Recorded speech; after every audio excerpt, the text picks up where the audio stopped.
الحمد لله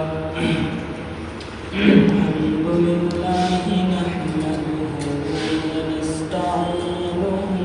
ونستغفره ونعوذ بالله من شرور أنفسنا ومن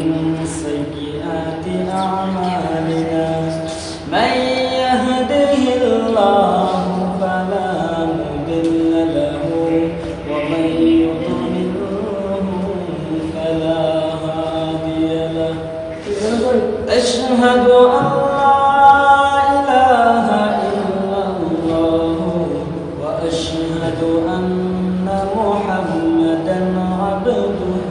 ورسوله أرسله بالحق بشيرا ونذيرا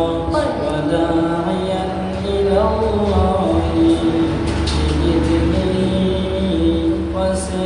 وسراجا منيرا أما بعد فقد قال الله تعالى في كلامه المجيد وفي قرآنه الحميد أعوذ بالله من الشيطان الرجيم بسم الله الرحمن الرحيم وما خلقت الجن والإنس إلا ليعبدون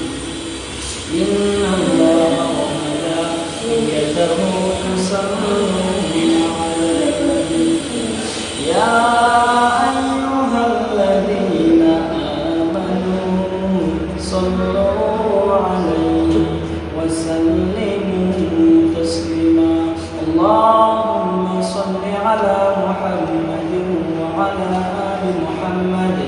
كما صليت على إبراهيم وعلى آل إبراهيم إنك حميد مجيد اللهم بارك على محمد وعلى آل محمد كما باركت على إبراهيم وعلى آل إبراهيم إنك حميد مجيد نحمده ونصلي على رسوله الكريم أما بعد সম্মানিত মুসলিম কিতাব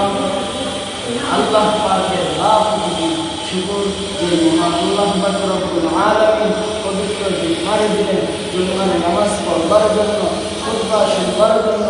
আমাদেরকে দুনিয়ার বিভিন্ন কাজ থেকে বাইর করিয়া আল্লাহর মসজিদের মধ্যে আসবার বসবার সুযোগ দিয়েছে আল্লাহ পাক রব্বুল আলামিন বলেন যে বান্দা নাকি নিয়ামত পাইয়া নিয়ামতের শুকরিয়া আদায় না করে তার নিয়ামত আমি আল্লাহ শুনাইয়া নিই যে বান্দা নাকি নিয়ামত পাইয়া নিয়ামতের শুকরিয়া আদায় করে তার নিয়ামত আমি আল্লাহ বাড়াইয়া দিই আলহামদুলিল্লাহ খুতবার শুরুতে একটি আয়াতের কারিমা তেলাওয়াত করেছি আজকে সেই আয়াতের আলোকে কিছু কথা বলবো আপনারা শুনবেন শুনে আমল করার চেষ্টা করবেন ইনশাআল্লাহ ওমা তাওফীকি ইল্লা বিল্লাহ আল্লাহ পাক রব্বুল আলামিন কোরআনের মধ্যে বলেন ওমা খালাকাতুল জিন্না ওয়াল ইনসা ইল্লা লিয়াবুদুন আমি আল্লাহ মানুষ বানাইছি জিন বানাইছি শুধুমাত্র আমি আল্লাহ